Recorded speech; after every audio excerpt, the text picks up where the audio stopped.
Nadine, I can't pick up the or maybe I can, so I can introduce you to all the guys who are sitting here. But please meet Nadine Fontanafredda. Thanks so much for joining us tonight. I know you're short on time. This event was quite a long time in the making. I think we've been trying to put it together for about 6 months, but we're there now, and so I'm really glad to have the guys work through this with us.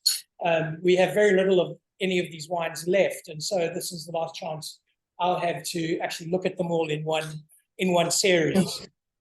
It's a really great opportunity to see them in a flight like this. You're in quite prestigious company with the club. They know a lot about wine, and they're very big collectors. So it's a really great chance for the winery just to drill a little bit down into the vintage differentials in a little bit more detail than usual. So over to you. What we've done is Carsten and I looked at the 6 vintages to start. We think that, guys, you'll see some color coding on the bottom of the stems there. We think that 2000 and 2005 are similar in structure, 13 and 16 similar, 15 and 17 similar. But feel free to tell me I don't know what I'm talking about. That's no problem. I get that often. So over to you, Nadine. Thank you. Thank you. So nice to meet you. And you are very lucky because today you can taste very outstanding vintages, because all of the 6 vintages are very, very good vintages. The most famous one in the last year surely would be the 16, but also the 2013, 2005, everything. Surely, as you said, we have some similarities to 2000, 2005, 13, 15, and 16, 17. Surely the weather, the climate changed a lot in the last year. We can see also the difference in level of alcohol, because we start in 2000, 2005 with the 13.5, 14 ABV, and we arrive at 14.5 with 16 and 17. So now in Piedmont, in Langhe region, we have surely warmer temperature, hotter temperature in summer and warmer temperature during winter. And so we have also some differences then in the taste of our wines. La Rosa, it's our most important single vineyard, always have been well known around all over the world. It was the first single vineyard in the history of Barolo DOCG in 1960s. And we are very lucky because we have the monopoly of this vineyard. So no one else can produce Vigna La Rosa. It's 4.5 hectares. And in Serralunga, we are in Serralunga village. Normally we have very old type of soil with clay and calcareous marl. In La Rosa, we find a little bit of sand, white sand. La Rosa is also an amphitheater with south, southwest, and southeast aspect, near our lake and near the woodland. So also the lake and the woodland gives a particular terroir and gives a little bit more difference of temperature during night and day. So helps with the freshness of La Rosa. Because if we take one La Rosa or take another Serralunga, we have completely different expression. In La Rosa, we have the elegance, we have the more delicate, we have surely complexity, but a different character, more floral also, more rose, like the name, no? La Rosa. La Rosa, the name is in honor of Countess Rosa, was the mistress and then the wife of the king, and the king bought the estate in 1858. So they decided to give her name to this, to the most important. I think I'd be very happy to be the mistress of anybody if I got given a winery like this. I think it's a fantastic present. She was very lucky. Yeah. What's interesting, Nadine, is comparing the colors of the various vintages. They're extraordinarily different. Looking at the 2000 and 2005 side by side, there's a rich, glossy ripeness about the 5 in the color, whereas the 2000 appears a little muted. And it's quite interesting because for me anyway, there's a far greater sense of purpose about the 2000. It's a far greater clarity and resolution in the 2000 than possibly in the 2005. There's so you're saying that 2005 is darker? Yeah, it looks darker and much glossier. But for me, the quality and the resolution of the 2000 is fabulous. It's really, really Surely great. we have 5 years of difference, so it's quite a lot in the bubble. Normally aging Barolo lose a little bit of color or became more brown, has this brownish orange highlights, and could also depend for. No, please carry on. Sorry. No, carry on. No. I was the same. As we get to 16 and 17, the 16 appears much browner than 17. The color variation it certainly extends further as we go. Yes. Also, the weather could change a little bit. In 2000, was a very hot vintage. The 2001, it's incredible vintage with a lot of character and structure, but was hot. The 2005 was quite cold. A lot of rain during winter, during spring. So also we can see 0.5 less of alcohol, so a little bit more cooler temperature. So normally probably in 2000 we have more ripeness, more fruit. In 2005 we have a little bit more vegetal and more floral. We have to think that it's they are very different from the new La Rosa, because at the time with 2000 and 2005 we used barrique, so small barrels, French oak. Then we started again to return at tradition, so we started again to use a bigger one. So we have also, for this reason, a different style. In the 2000 2005 we have more oak, also flavors and more oak character. Sure. Right. It seems to me that There was a question? No? Oh, sorry. Let's look at the next two then. The 15 and 16. Sorry, 13 and 15. It's interesting for me how different. If you think about 2005 Bordeaux and 2015 Bordeaux, there's a lot of parallels that can be drawn between those two vintages. But here in Piedmont, it's different. It appears so. Obviously, your climatic conditions were very different in Barolo than Bordeaux. Across you know, it's also different because we use only 100% one grape, so we use only Nebbiolo, and the beautiful thing is that every vintage is different, so we have different expression than in the taste of the wine. 13, 15 similar. I think they are quite similar, also quite similar stylistically, ripening and and weather. It was quite the same, and both consider very outstanding vintages, 13 and 15. Certainly, the 15 is showing more clearly. It has this kind of translucent attribute to it, more so than 13. I'm not sure for what reason it would be, but it's definitely showing a different set of color. The color is different. Sorry, there's a glossiness and a cleanness to the 15 that I'm not seeing so much in 13, just as a technical. Yeah. Sure, it's not all the same. And temperature-wise, was the climate interesting? Similar? Also depends how they did the fermentation. Maybe some, for the rules, the Barolo have to age 3 years and 2 months minimum. Right. But every year we can change a little bit. Maybe in a hot vintage, we make a little bit shorter maceration. In a cold one with a little bit more longer maceration. The oak maybe it's 3 months more, or only the classic one. So it's not always a function of terroir. It's a little bit of the winemaking in the cellar. Yeah, also.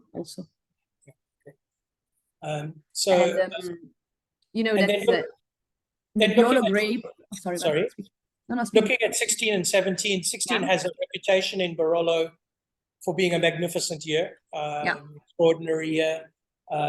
Comparing Barolo 16 and Brunello, 15 in Brunello seems to be something that people are making a big fuss about. But overall, as people sometimes text me in the middle of the night, I'm looking at a wine list and it's Italian. Who said by the 16 you're going to be fine? You're a nervous customer, man. Yeah, especially if they're in New York and it's 4 o'clock in the morning here. But there's a fair bit of that. But maybe you can. I think possibly the greatest difference in vintages here might be the 16 next to 17. And so maybe you could just. For us, are considered both outstanding vintages, quite at the same level. Surely the 16 now it's considered the best vintage of the last 10, 15 years. So yes, it's now very, very high, and also the price you can see are very high. Yeah. I think that 17 is also very good vintage. Probably, you know, arrived after the 16 and people have 16 in the mind, and the 17 seems less quality, but it's not like this. I think that in La Rosa, in 17, we will have more floral, a little bit more intense in the nose than the 16. The 16 is it's very good vintage because it's aging slowly. It's similar to an 82, for example, that if you drink, yesterday I drank an 82 and it's incredible fresh also today, because they are aging very, very slowly. The 17 age normal. So I think it's in some way more ready, the 17 than the 16. There's certainly something quite calm and resolved about the 17. It's interesting that it all comes down to these mesoclimates. Just last night, I was at a south of France tasting, and there was a Cabernet from the south of France from 2017, and I passed by it and thought, no, I'm not even going to try. And, you know, international varietal in one of the hottest parts of France, and it was extraordinary. It came down to that mesoclimate. It's all about these tiny patches and where they are and how they're taken care of. And I think from a buying point of view, Italy 17 is a particularly useful one to buy because it's undervalued, because coming off the success and the pricing of 16, as long as you rummage around, you can find really good value with really good, well-made wine. You know, it's like, yes, if I remember some years ago, also the 13, the 15 were, wow, it's incredible. Then arrived the 16 and all the other vintages doesn't exist anymore, only 16, you know. It's like this. Unfortunately, we can't produce the La Rosa 19 because an hailstorm destroyed the vineyards 1 week before the harvest. Unfortunately, because 19 it's an incredible vintage. Oh, really? Yeah, it's very, very elegant and wow. But unfortunately, we can't taste it. About Nebbiolo grape and Barolo or Barbaresco, it's very nice also the evolution in time in the nose and in the mouth. So we start with a 17 or 16 with more floral, with more fresh red fruit, cherry, and we go into 13 that start to have some secondary, start to have some tobacco. And then we go to the one with 20 years old. 20 years old, we have sour, we have leather, we have truffles sometimes, dried fruit, so dried flowers, sorry. So the floral, fresh floral notes of geranium or rose or violet that we have in the first one, in the last one, we will have more dried. And we have more, also in sensation in the mouth seems more dry, but the tannins are very soft. In the first one, we have these grippy tannins, these young tannins. In La Rosa 2005 or 2000, we have this balance, this ripeness. It's amazing, you know, 2000, certainly in Bordeaux. I was very late to the game in collecting Bordeaux or drinking Bordeaux, but I decided to collect 2000, 2005, and 2010. And a lot of them, it's incredible. Yeah, so a lot of the third tier 2000s, they're going like this. They definitely appear, certainly at this stage, appear to be losing their muster of the more moderately priced ones. Whereas looking at this 2000 Fontana, it's extraordinarily well placed. It's youthful, it's expressive. It still has a lot of its primary fruit. It's a shining example as to why Barolo is worth waiting for over a long period of time. And the acidity is quite good also now. Yes, very so they bright, can age more time. The good thing of Nebbiolo is you drink it and the acidity is still here. Yes, exactly. So it's incredible because we can live for 10 years. Gives me a lot more confidence for 2000 Barolo versus 2000 Bordeaux. Certainly at this kind of price point for sure. And you know, 2000 and 2005 now are impossible to find here. So are the last bottles. So. The only reason why I think we have maybe 20 bottles of the 2000 and 4 bottles of the 2005, something very small of it. And certainly you guys aren't selling us anymore. So we this is all we have. I think any of you guys have any questions for Nadine before we say whatever. Ciao.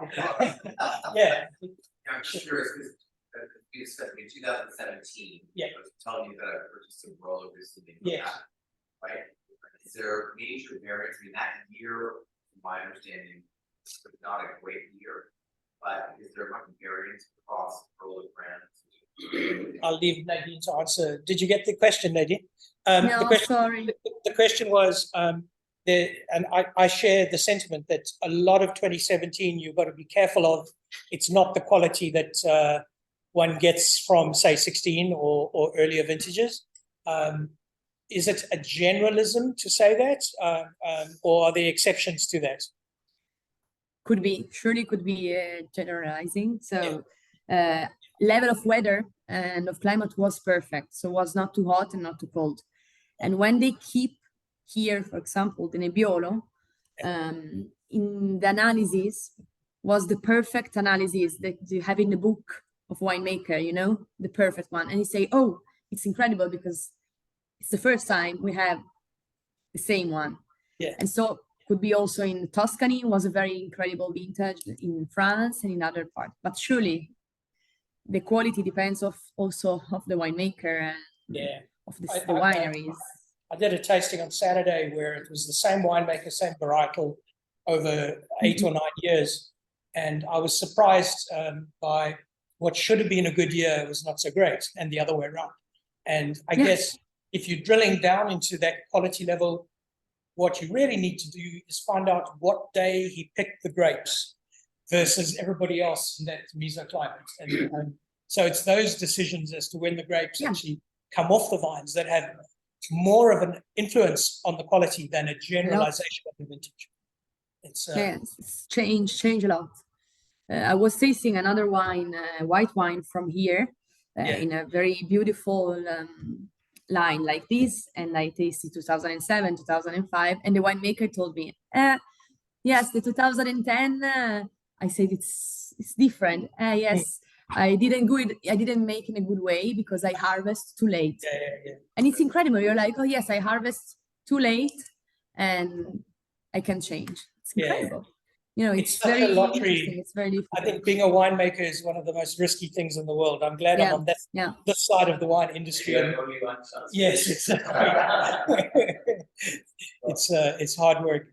So you know, it's risk. Sometimes you are looking at the weather, if it's raining or not. That way. So they say generally, I've been selling wine for a long time, and I find that April, if I'm trying to talk to a new world winemaker, forget about it. Just April, May, leave them alone and try to talk to them in June over the stress at that point. It's that crazy.